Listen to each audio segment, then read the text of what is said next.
میں آپ کو اپنا ایک قصہ سناتا ہوں۔ بصیر پور کے علاقہ ہے ڈھبی، میں اپنے رب کی کریمی اور کرم نوازی بتا رہا ہوں۔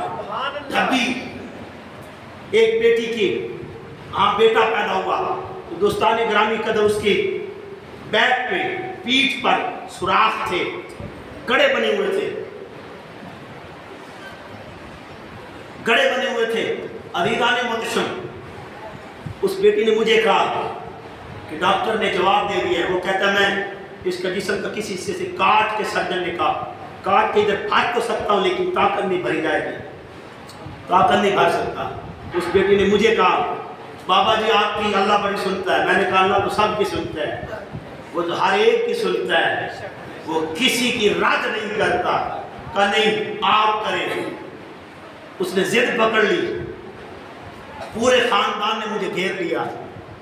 میں نے اس کی بارگاہ میں التجا کیا کی، تو جانتا ہے جو اپنے پاؤں کو اپنی مرضی سے حرکت نہ دے سکے، اگر تو پاؤں چھین لے تو میں حرکت نہیں کر سکتا، اگر تو آواز چھین لے تو میں بول نہیں سکتا، اگر تو ہاتھ چھین لے تو ہاتھوں کی حرکت بند ہو جائے گی۔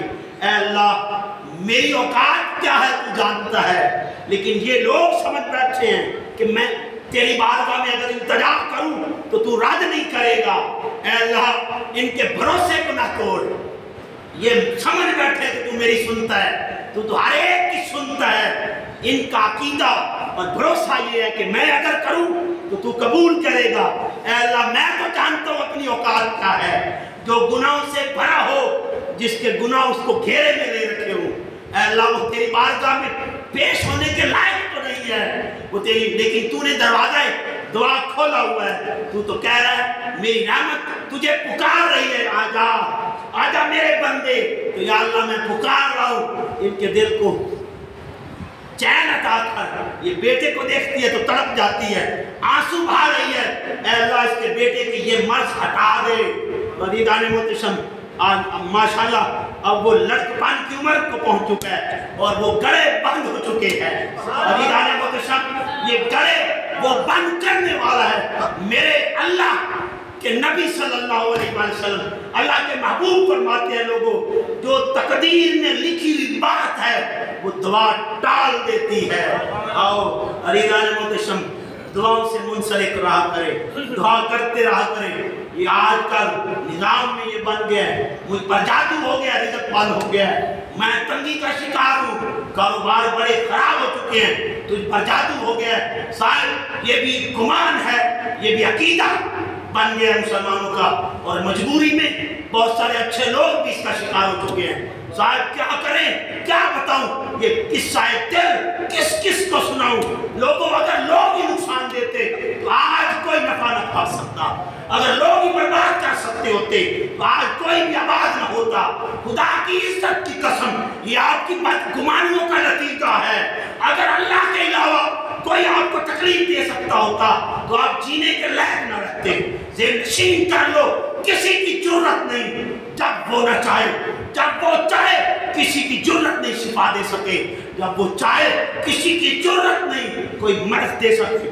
آؤ صاحب کتنے واقعات آپ نے سنے، کتنی جگہوں پہ دیکھا۔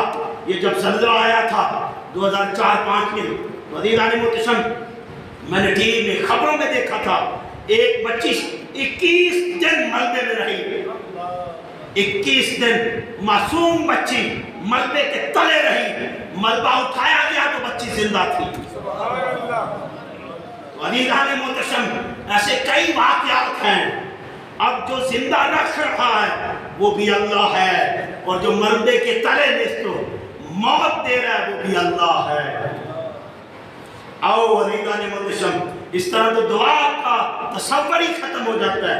ہاں یہ ضرور ہے، آپ میرے نبی نے تلقین فرمائی، لوگوں نیک لوگوں کے پاس جایا کرو، نیک لوگوں کے پاس جایا کرو، ان کی دعا رد نہیں ہوتی، ان کے پاس التجائیں کرنا، مناجات کو رکھنا کہ میرے حق میں دعا کیجئے، تو یہ ایسے ہی ہے جیسے تم نے اپنے رب کی بارگاہ میں التجا کرنا۔ اور کسی گنہگار کے آگے اگر اپنی التجائیں مناجات رکھو گے، ایسے ہی ہے جیسے تم نے اللہ کی شکایت کر دی۔ اللہ کی شکایت نہ کرنا، ہمیشہ اس کی بارگاہ میں التجائیں کرنا۔